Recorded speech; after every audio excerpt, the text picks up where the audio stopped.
S, ಸಿಂಪಲ್ಲಾಗಿ ಮಸೊಪ್ಪು ಸಾಂಬಾರನ್ನ ಹೇಗೆ ಮಾಡೋದು ಅಂತ ನೋಡೋಣ. ಫಸ್ಟು ನಾನೊಂದು 5 ಥರ ಸೊಪ್ಪು ತೊಗೊಂಡಿದ್ದೀನಿ. ಪಾಲಕ್ ಸೊಪ್ಪು, ಮೆಂತ್ಯ ಸೊಪ್ಪು, ಸಬ್ಬಾಕಿ ಸೊಪ್ಪು ಆ್ಯಂಡ್ ದಂಟು ಎಲ್ಲನೂ ಚೆನ್ನಾಗಿ ವಾಶ್ ಮಾಡಿ ಇಟ್ಕೊಂಡಿದ್ದೆ. ನನಗೆ ಸೊಪ್ಪುಗಳು ಅಷ್ಟಾಗಿ ನೇಮ್ ಗೊತ್ತಿಲ್ಲ, ಬಟ್ ಒಂದು 5 ಟೈಪ್ ಸೊಪ್ಪುಗಳನ್ನೆಲ್ಲ ಹಾಕಿದ್ದೀನಿ. ಆ್ಯಂಡ್ ಒಂದು 20 ಮಿನಿಟ್ಸಷ್ಟು ಬೇಳೆನ ನೆನೆಸಿಟ್ಕೊಂಡಿದ್ದೆ. ಆ್ಯಂಡ್ ಸ್ವಲ್ಪ ಬೇಳೆ, ಸೊಪ್ಪು, 1 ಆನಿಯನ್ ತೊಗೊಂಡಿದ್ದೆ ಆ್ಯಂಡ್ 1 ಟೊಮೊಟೊನ ತೊಗೊಂಡಿದ್ದೀನಿ. ಆ್ಯಂಡ್ 3 or 4 ಚಿಲ್ಲಿ ತೊಗೊಂಡಿದ್ದೀನಿ.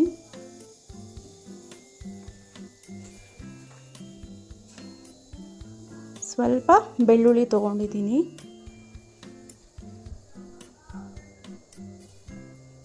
ಒಂದು 2 ವಿಸಲ್ನ ಕೂಗಿಸ್ಕೊಂಡು ಬರೋಣ ಬನ್ನಿ. ಎಸ್, ಇದು ಕಂಪ್ಲೀಟಾಗಿ ಬೆಂದಿದೆ. ಇದನ್ನೆಲ್ಲ ಬ್ಲೆಂಡ್ ಮಾಡ್ಕೊಳ್ಳೋಕ್ಕೆ ಒಂದು ಮಿಕ್ಸಿ ಜಾರ್ ತೊಗೊಳ್ಳೋಣ. ತಣ್ಣಗಾದ್ಮೇಲೆ ಹಾಕೋಬೇಕು.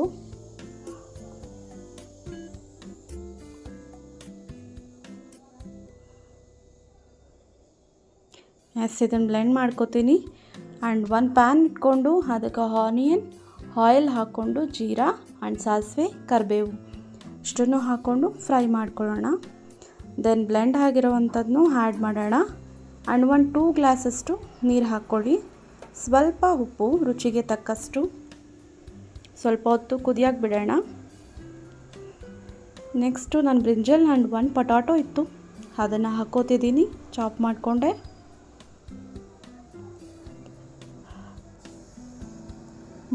ಹಾಕ್ಕೊಂಡು ಲಿಪ್ ಕ್ಲೋಸ್ ಮಾಡಿ ಇಡೋಣ. ಒಂದು 20 ಮಿನಿಟ್ಸ್ ಕುದ್ರೆ ಸಾಕು.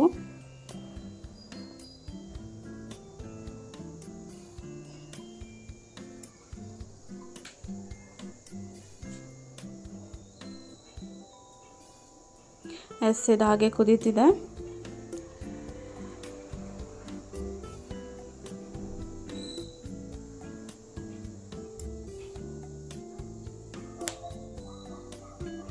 ನೋಡಿ, ಇದು ಕಂಪ್ಲೀಟಾಗಿ ಬೆಂದಿದೆ ಸಾಂಬಾರು. ಇದನ್ನು ಮುದ್ದೆ ಜೊತೆ ಹಾಕ್ಕೊಂಡು ಮೊಸಪ್ಪು ಸಾಂಬಾರನ್ನ ಟೇಸ್ಟ್ ಮಾಡಿದ್ರೆ ತುಂಬ ಚೆನ್ನಾಗಿರುತ್ತೆ. ನೋಡಿ, ಒಂದು ಬೌಲ್ಗೆ ಸರ್ವ್ ಮಾಡ್ಕೊಂಡಿದ್ದೀನಿ. ಇಷ್ಟೇ ತಿಕ್ನೆಸ್ಸಲ್ಲಿದ್ದರೆ ಸಾಂಬಾರು ಕೂಡ ಟೇಸ್ಟಿಯಾಗಿ ಇರುತ್ತೆ.